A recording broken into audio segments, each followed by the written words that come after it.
আসসালামু আলাইকুম। সবাই কেমন আছেন? আশা করি সবাই ভালো আছেন। আজ আপনাদের জন্য নিয়ে এসেছি গল্পের ১৪ নম্বর পর্ব।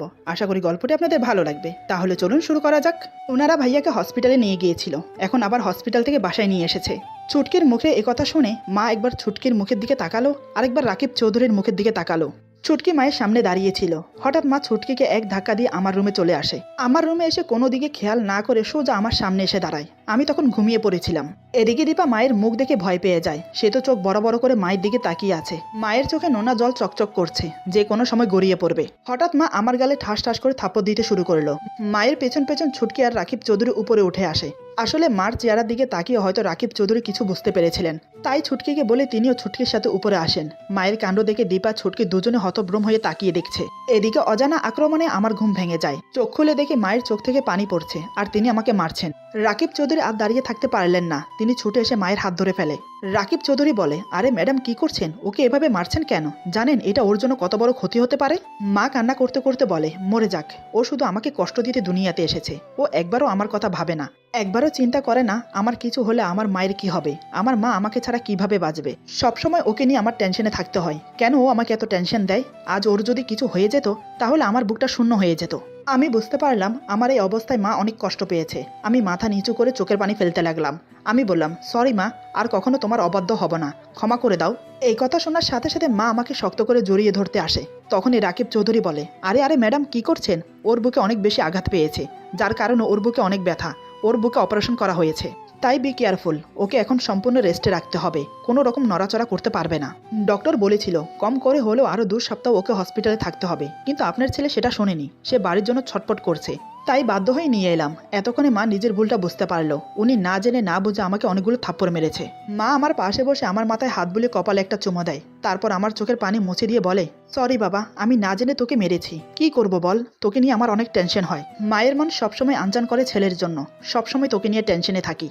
তোদেরকে শাসন করি বলে এটা মনে করিস না আমি তোদেরকে ভালোবাসি না। তোরা যে আমার জীবনের সাথে মিশে আছিস, তোদের কিছু হয়ে গেলে আমি বাঁচবো না। মায়ের মুখের কথা শুনে আমি অবাক হয়ে মায়ের দিকে তাকিয়ে রইলাম। এই প্রথম মা বলল উনি আমাদের ভালোবাসেন। এর চেয়ে বড় পাওয়া আর কি হতে পারে? আমি মায়ের বুকে মাথা রেখে চোখের পানি ফেলতে লাগলাম। এদিকে মা, দীপা, ছুটকি তিনজনই কান্না করছে। রাকিব চৌধুরী বলে, আই এম রিয়েলি সরি, অনুমতি ছাড়া আমি এখান পর্যন্ত চলে এসেছি। আসলে ম্যাডাম আপনার চেহারা দেখে বুঝতে পেরেছিলাম কিছু একটা হবে, তাই ছুটকিকে বলে এখানে চলে এসেছি। কিছু মনে করবেন না প্লিজ। মা বলে, আরে বাবা, এখানে ক্ষমা চাওয়ার কি আছে? তুমিও তো আমার ছেলের বয়সী, হয়তো আমার ছেলে থেকে 2-3 বছরের বড় হবে। তুমি যে আমার কি উপকার করলে তা তোমাকে বলে বোঝাতে পারবো না। তোমাকে আমি ধন্যবাদ দিয়ে ছোট করতে চাই না, আল্লাহ তোমার হেদায়েত দান করুক। তা বাবা তোমার নাম কি? রাকিব বলে, জি ম্যাডাম, আমার নাম মোহাম্মদ রাকিব চৌধুরী। মা বলে, আরে বাবা, তখন থেকে কি ম্যাডাম ম্যাডাম করছো? আমি তোমার মায়ের বয়সী, আমাকে আন্টি বলে সম্বোধন করো। রাকিব একগাল হেসে বলে, জি আন্টি। আন্টি তাহলে আমি এখন আসি? মা বলে, আসি বললেই হলো? আমার ছেলে এই প্রথম এ বাড়িতে এসেছে, না খেয়ে চলে যাবে? এটা কখনো হয়? রাকিব বলে, আন্টি অন্য একদিন এসে না হয় খেয়ে যাব, এখন আমার হাতে কাজ আছে। মা বলে, না আমি কোনো কথা শুনছি না, তুমি আমাদের সাথে দুপুরে লাঞ্চ করে বিকেলের দিকে যাবে।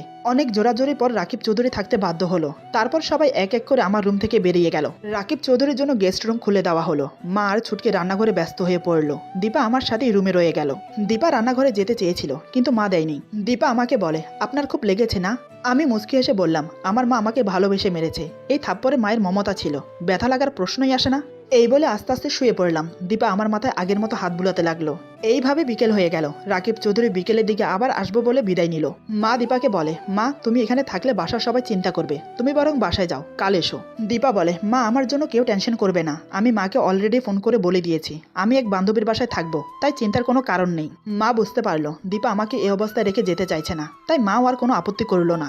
দীপা আবার উপরে চলে আসে আমার রুমে। এদিকে ছুটকি মাকে বলে, মা আমার মনে হচ্ছে ভাবিকে এবার উঠিয়ে নিয়ে আসা দরকার। মা বলে, তুই একদম ঠিক বলেছিস, ওরা তো একে অপরের জন্য পাগল। তোর ভাবিও কিন্তু তোর ভাইকে অনেক ভালোবাসে। তোর বাবাকে আসতে দে, তারপর ওদের বিয়েটা ধুমধাম করে দিয়ে দেব। এদিকে দীপা আমার পা টিপে দিচ্ছে আর আমার মুখের দিকে তাকিয়ে আছে। আমি তখন চোখ বন্ধ করেছিলাম। দীপা আমার দিকে তাকিয়ে ভাবছে, সত্যি আপনার মতো স্বামী পাওয়া ভাগ্যের ব্যাপার। জানি না আমি কতটা ভাগ্যবতী, যার ভাগ্যে কিনা আপনার মতো স্বামী জুটেছে। হয়তো আমি আপনাকে বুঝে উঠতে পারি না, তবে আপনার এই অবুঝ পাগলামি আমার ভালো লাগে। আমি এখন অভ্যস্ত হয়ে পড়েছি আপনার সঙ্গ ছাড়া আমি থাকতে পারি না। আপনাকে এক নজর না দেখে আমার মন শান্ত হয় না। আপনার ওই মায়াবী চেহারার প্রেমে পড়েছি আমি, কিন্তু হয়তো কোনোদিন মুখ ফুটে বলতে পারবো না আমি আপনাকে ভালোবাসি। আমি চোখ খুলে দেখি দীপা আমার দিকে তাকিয়ে আছে। আমি বললাম, অমন করে কি দেখছো? এভাবে তাকিয়ে থাকলে কিন্তু প্রেমে পড়ে যাবে, তখন কিন্তু সমস্যা বাড়বে বই কমবে না। দীপা ওইভাবে তাকিয়ে থেকে বলে, কেন, প্রেমে পড়লে কি কোনো সমস্যা আছে? আমার স্বামী, আমি প্রেমে পড়বো, এটাই তো স্বাভাবিক। সারা জীবন তার ঝগড়া করে কাটানো যাবে না। আমি বললাম, বাবা ভূতের মুখে রাম রাম, তুমি তো ঝগড়াটে মেয়ে, তুমি ঝগড়া না করে থাকতে পারবে? আমার কথা শুনে দীপা এবার রেগে গেল। দীপা আমার পায়ের আঙুলে চিমটি কেটে বলে, আমি ঝগড়াটে মেয়ে? তাহলে আপনি কি? আমি বললাম, উফ কি করছো, লাগছে তো। দীপা বলে, লাগুক, আপনি আমাকে ঝগড়াটে মেয়ে বলেছেন। আমি বললাম, দেখো আমার এখন কোনো শখ নেই তোমার সাথে কথা কাটাকাটি করার, আমাকে একটু শান্তিতে একা থাকতে দাও প্লিজ, যাও এখান থেকে, নয়তো। দীপা বলে, নয়তো কি? হ্যাঁ নয়তো কি? আমাকে মেরে ফেলবেন? ওকে, আমি ছুরি এনে দিচ্ছি, আপনি সেটা আস্তে করে আমার গলায় বসিয়ে দিন, আমি চিরতরে হারিয়ে যাই এই পৃথিবীর বুক থেকে। কথাগুলো বলেই দীপা আমার চোখের দিকে তাকালো, দেখে আমার চোখে পানি টলমল করছে। এমন সময় দরজার বাইরে দাঁড়িয়ে ছুটকি ডাকলো, ভাবি বাইরে এসো। সে কোন সকালে এসেছো? সকাল থেকে এই পর্যন্ত কিচ্ছু খাওনি, এসো খাবার খেয়ে নেবে। ছুটকির কথা শুনে আমি দীপার দিকে অবাক হয়ে তাকিয়ে আছি। দীপা সকাল থেকে এসেছে আর এখনো পর্যন্ত কিছু খায়নি? মেয়েটা আমাকে জ্বালিয়ে মারবে। দীপা বলে, এখন আমার খিদে নেই, পরে খেয়ে নেব। ছুটকি বলে, আরে ভাবি তোমার মুখের দিকে তাকানো যাচ্ছে না, কি অবস্থা হয়ে গেছে, সকাল থেকে কিচ্ছু খাওনি। দীপা বলে, বললাম তো আমার এখন খেতে ইচ্ছে করছে না, পরে খাবো। আমি বললাম, ছুটকি তুই খাবারগুলো রুমে দিয়ে যা। ছুটকি বলে, ওকে ভাইয়া। দীপা আমার দিকে তাকিয়ে রইল, আমি ওর দিকে তাকিয়ে বাঁকা একটা হাসি দিলাম।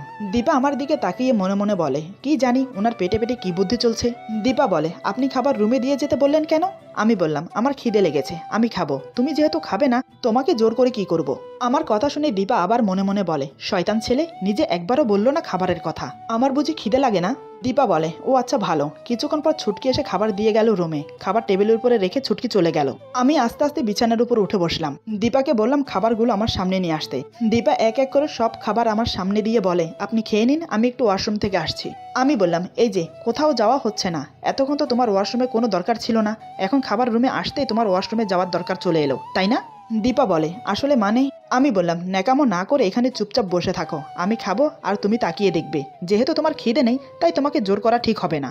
দীপা আমার দিকে তাকিয়ে মনে মনে বলে, বদমাইশ, টিকটিকি, বানর, হনুমান, গরু, ছাগল, হাতি, নিজের মুখ দিয়ে একবার খাবার খেতে বললে কি হতো, ইচ্ছে করছে একেবারে মেরে ফেলি।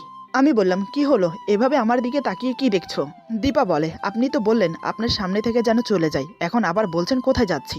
আর আপনি এসব কি বলছেন? আমি আপনার দিকে কেমন করে তাকিয়ে আছি বলুন তো? আমি বললাম, এমনভাবে তাকিয়ে আছো মনে হচ্ছে আমাকে আস্ত গিলে খাবে। দীপা বলে, আপনার না মাথা ব্যথা করছে? তাহলে এভাবে আমার সাথে ঝগড়া করছেন কেন? আমার সাথে ঝগড়া করতে খুব ইচ্ছে করে তাই না? আপনার ফোন কোথায়? আমি বললাম, আমার ফোন মনে হয় হারিয়ে গেছে। দীপা বলে, আচ্ছা এখন কি আমি আপনাকে কয়েকটা প্রশ্ন করতে পারি, যেগুলোর উত্তর আপনি আমাকে কোনো প্রকার প্রশ্ন না করে দিয়ে দেবেন? আমি বললাম, আচ্ছা দেব, তার আগে খাবারটা শেষ করি, তুমিও আমার পাশে বসে পড়ো, খাবারটা খেয়ে নাও। দীপা বলে, না আমি খাবো না, আমার খিদে নেই। আমি বললাম, দেখো তোমার মুখ দেখেই বুঝতে পারছি তোমার অনেক খিদে পেয়েছে, প্লিজ খাবারের উপর রাগ করে থেকো না, কিছু খেয়ে নাও, না হলে রাতে অসুস্থ হয়ে যাবে। দীপা বলে, আমি অসুস্থ হয়ে গেলে তাতে কার কি আসে যায়? আমি বললাম, কার কি আসে যায় সেটা আমি জানি না, কিন্তু আমি শুধু এটাই জানি এখন তুমি আমার সাথে খাবে, আর অন্য কোনো কথা হচ্ছে না। দীপা বলে, না আমার খিদে নেই, আমি খাবো না। দীপা আমার সামনে দাঁড়িয়েছিল, আমি কোনো কথা না বলে ওর হাত ধরে টেনে আমার কোলে বসিয়ে নিলাম। দীপা বলে, এসব কি হচ্ছে, যে কোনো সময় ছুটকি চলে আসতে পারে, দরজা খোলা আছে। আমি ওর কোনো কথার উত্তর দিলাম না, প্লেট থেকে এক লোকমা ভাত ওর মুখের সামনে তুলে ধরলাম খাওয়ার জন্য। দীপা মুখ বন্ধ করে আছে, আমি ওর দিকে চোখ বড় বড় করে তাকালাম। দীপা আমার চোখের দিকে তাকিয়ে বুঝতে পারলো এখন যদি ও ভাত না খায় তাহলে ওর কপালে দুঃখ আছে। দীপা চুপচাপ খেতে লাগলো, আমি নিজে না খেয়ে ওকে খাইয়ে দিতে লাগলাম। আমি খাইয়ে দেয়াতে দীপার কাছে বেশ মজা লাগছে। দীপা মনে মনে বলে, আমি ভেবেছিলাম উনি সবসময় আমার উপর রাগ দেখাবে, কখনো আদর সোয়াগ করবে না, কিন্তু এখন দেখছি তার উল্টো, উনি আমাকে খাইয়ে দিচ্ছে আর আমি খেয়ে যাচ্ছি। শেষ লোকমা খাইয়ে দেওয়ার সময় দীপা ইচ্ছে করে আমার আঙ্গুলে কামড় দিল, আমি ব্যথায় উফ করে উঠলাম। দীপা বুঝতে পারলো একটু বেশি জোরেই লেগেছে। দীপা তৎক্ষণাৎ আমার আঙ্গুল আবার মুখে পরে নিল, মুখের লালা দিয়ে ভিজিয়ে দিতে লাগলো। সে বুঝতে পারলো আমি খুব ব্যথা পেয়েছি। আমি বললাম, আসলে এই জন্যই লোকে বলে জ্যান্ত মানুষের উপকার করতে নেই। এতগুলো ভাত খেয়ে নিল আর তখন থেকে বলছে যে খিদে নেই খিদে নেই, তাহলে এই খাবারগুলো কি বিড়ালের পেটে গেল? দীপা বলে, এই যে মিস্টার, নিজের মুখটা সামলিয়ে কথা বলবেন, বিড়ালকে? হ্যাঁ বিড়ালকে? আমি বললাম, যে কিছুক্ষণ আগে বললো আমার খিদে নেই, এরপর একটু পরেই দেখলাম আমার খাবারটাও নিজে সাবার করে দিল, সেই বিড়াল। দীপা বলে, খাইয়ে দিয়ে আবার কথা শোনানো হচ্ছে তাই না? ইচ্ছে করছে খাট থেকে ফেলে দিয়ে কোমরটা ভেঙে দেই। আমি বললাম, ভেবে দেখো, শেষে কিন্তু তোমাকে সেবা করতে হবে, তুমি যেটা ইচ্ছা করতে পারো। দীপা বলে, আপনার কোমর ভেঙে দিয়ে আমি অন্য একজনের সাথে বিয়ে করে চলে যাব, তখন দেখবো কে সেবা করে। আমি বললাম, কি বললে, আরেকবার বলো তো শুনি। তোমার মিষ্টি মুখ থেকে তেতো কথাটা আরেকবার শুনতে চাই আমি। দীপা বলে, ওরে বাবা, আমার মুখ আবার কখন মিষ্টি হয়ে গেল। কই আমি তো স্বাদ নিতে পারছি না। আমি বললাম মিষ্টি নিজে নিজের স্বাদ গ্রহণ করতে পারে না, তার স্বাদ গ্রহণ করে অন্য কেউ, যেমন আমি করি। এই বলে দীপা ঠোঁটে কিস করতে যাব, তখনই দীপা আমার মুখ চেপে ধরে বলে, চুপ করুন তো, নিজের অবস্থা আগে দেখে নিন, তারপর আমার মিষ্টি খেতে আসুন, বুঝেছেন? আমি বললাম উফ আচ্ছা ঠিক আছে, এখন অনেক ঝগড়া হয়েছে, রাতে অনেক গল্প করতে পারবে, তুমি এখন যাও। আমার ঘুম পাচ্ছে, এখন আমি একটু ঘুমাই, তুমি বরং মা আর ছুটকির সাথে গিয়ে গল্প করো। এই কথা শুনে দীপা আমার দিকে করুণ চোখে তাকায়। আমি ওর চোখের দিকে তাকিয়ে বললাম, আরে মন খারাপ করছো কেন? সত্যি আমার ঘুম পাচ্ছে। দীপা বলে, আমি থাকলে বুঝি ভয় হয়? যখন চোরের মতো পালিয়ে নিয়ে গিয়ে বিয়ে করেছেন তখন ভয় করেনি? এখন বড় বড় কথা, তাই না? আমি বললাম, আরে বাবা, আমার ঘুমানোর সাথে পালিয়ে নিয়ে বিয়ে করার কি সম্পর্ক? এত ধৈর্যহারা হইও না, আর কয়টা দিন ধৈর্য ধরো, আমাকে সুস্থ হতে দাও, তারপর দেখো কিভাবে আবার নতুন করে তোমাকে বিয়ে করে তুলে নিয়ে আসি। দীপা বলে, আমি দূরে কোথাও হারিয়ে যাব, তাও আপনার মতো বদমাইশ ছেলেকে আমি বিয়ে করছি না। আমি বললাম, দেখো একদম বাজে কথা বলবে না, এখন চুপচাপ যাও, আম্মু আর ছুটকির সাথে গল্প করো গিয়ে, আমাকে একটু ঘুমোতে দাও, তুমি না হয় পরে এসো আমার রুমে। দীপা মুখ বেঁকিয়ে আমাকে বলে, আমার বয়ে গেছে আবার আপনার রুমে আসতে, আমি ছুটকির কাছেই থেকে যাব। আমরা দুজন কথা বলছি, এরই মধ্যে ছুটকি আমাদের রুমে এলো। ছুটকি বলে, কি ভাবি, স্বামীকে পেয়ে দেখছে আমাকেই ভুলে গেছো, বুঝতে পারছি না ব্যাপারটা কি। দীপা বলে, আরে তেমন কিছু না, তোমার ভাই নড়তে পারছে না তাই একটু সাহায্য করলাম।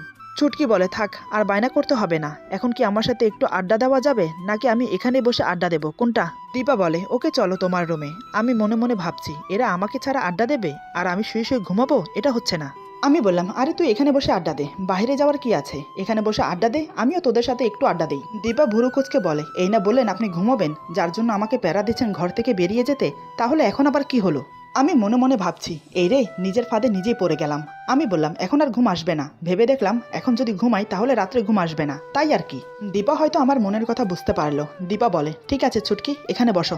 ছুটকি বলে, চলো ভাবি আমরা তিনজন মিলে একটা গেম খেলি। দীপা বলে, তিনজন মিলে কি গেম খেলা যায়? ছুটকি বলে, চলো লুডো খেলবো বাজিতে। আমি বললাম, দেখ লুডো খেলবে ঠিক আছে, কিন্তু আমি জানি তোরা যে কোনোভাবে আমাকে হারিয়ে দিবি, তারপর আমার পকেটে টাকা মেরে দিবি, তাই বলছিস লুডো খেলবি। ছুটকি বলে, হেরে গেলে তো টাকা দিতে হবেই, এটাই তো নিয়ম বাজিতে, তোর ফোনে লুডো গেম আছে না? আমি বললাম, আমার ফোন হারিয়ে গেছে, তোর ফোনটা নিয়ে আয়। ছুটকি বলে, আমার ফোনে চার্জ শেষ, তাই এখন ফটে খেলতে হবে। আমি বেশ বুঝতে পারছি দুজনের ধান্দা আমার পকেটের টাকা মেরে দেওয়া, তাই তো, ওকে দেখা যাক আমিও কম কিসের। আমি বললাম, ওকে আমি খেলতে রাজি, তবে আমি মাঝখানে বসবো আর তোমরা দুজন আমার দুই পাশে। ছুটকি বলে, কেন, বইয়ের পাশে না বসলে হয় না? আমি বললাম, দেখ সবসময় ন্যাকামি করবি না, বুঝেছিস? এখানে তুই যে চিটারি করবি সেটা আমি ভালো করেই জানি, তাই আমি মাঝখানে বসবো আর তোরা দুজন আমার দুই পাশে। দীপা বলে, আমরা চিটারি করব, তার মানে কি? আপনি কি বলতে চাচ্ছেন আমরা দুজন চিটার, তাই তো? আমরা দুজন খেলতে পারি না, তাই তো? আমি বললাম, ওকে তোমরা দুজন অনেক ভালো খেলতে পারো, একদম পাক্কা খেলোয়াড়, তাই বেশি বকবক না করে তাড়াতাড়ি খেলাটা শুরু করা যাক। কথাগুলো আমি একটু রাগ দেখিয়ে বললাম। দীপা বলে, দেখুন আপনার রাগ আপনার পকেটে ভরে রাখুন, আর সেটাকে সাবধানে রাখবেন, সবসময় বাহির করার চেষ্টা করবেন না। ছুটকি বলে, আরে তোমরা চুপ করবে, এভাবে ছোট বাচ্চার মতো ঝগড়া করছো কেন? ভাইয়া তুই অসুস্থ, এত বকবক কিভাবে করিস? আর ভাবি তুমি দেখছো ভাইয়া অসুস্থ, তুমিও ভাইয়ের মতো শুরু করে দিলে, এখন সব বাদ দিয়ে খেলা শুরু করা যাক। তারপর আর কোনো কথা বাড়ালাম না, তিনজনেই অনেক মনোযোগ দিয়ে খেলা শুরু করে দিলাম। প্রথমে প্রথমে খেলাটা ভালোই চলছিল, যেই খেলাটা মাঝ পজিশনে চলে গেল তখন কে কাকে কাটতে পারে সেটার কম্পিটিশন শুরু হয়ে গেল। আমার আর ছুটকির একটা একটা গুটি আছে, আর দীপার দুটো পাকা গুটি কেটে দেওয়া হয়েছে, সেটা নিয়ে মন খারাপ করে ভাবছে, ধুর দুটো পাকা গুটি কেটে দিল, না হলে আমি ফার্স্ট হতাম, এটা ভেবে মন খারাপ হয়ে গেল দীপার। সেটা আমার চোখ এড়ালো না। আমি মনে মনে হাসলাম, ওকে জেতানোর জন্য আমি নিজে হেরে যাওয়ার চেষ্টা করলাম, খেলায় অমনোযোগী হয়ে পড়লাম। এটা দেখে দীপা বুঝতে পারলো ওর জন্য এটা করছি আমি। দীপা আমার দিকে তাকিয়ে মুচকি হাসলো, ওর হাসিটা আমার বুকে ছুঁয়ে গেল। এদিকে হঠাৎ করে ছুটকি আমার গুটিটা কেটে দিল। গুটি কেটে ছুটকি অনেক জোরে জোরে চিৎকার করতে লাগলো, কেটেছি কেটেছি, আমি গুটি কেটেছি। আমি বললাম, ওই চিৎকার করে কখনো তুই জিততে পারবি না, তুই দেখ তুই হারবি। তারপর আবার সবাই খেলায় মনোযোগ দিলাম, সবাই সবার ঘরে গুটি পাকিয়ে ফেলেছে। আমার প্রয়োজন 1-এর, ছুটকির প্রয়োজন 5-এর, আর দীপার প্রয়োজন 7-এর। আমার ডানে আমি মারলাম কিন্তু হলো না, ছুটকির ডানে ছুটকি মারলো কিন্তু তাও হলো না। এখন দীপার পালা, সে চোখ বন্ধ করে ছক্কা ছক্কা বলে মেরে দিল, অমনি ছক্কা উঠলো, এখন প্রয়োজন 1-এর। দীপা মনে মনে বলে, 6 তো উঠলো, কিন্তু 1 তো এত সহজে উঠবে না। সে আবার চোখ বন্ধ করে মারে, এবার তার মনের আশা পূরণ হলো, 1 উঠে গেল। দীপা চোখ খুলে দেখে ও ফার্স্ট হয়েছে, এটা দেখে দীপা চিৎকার করে বলে, ইয়েস আমি জিতে গেছি। দীপার চিৎকার করা দেখে আমি আর ছুটকি অবাক চোখে তাকিয়ে রইলাম। দীপা পরিবেশটা বুঝতে পেরে মুখ গোমরা করে মাথা নিচু করে নিল।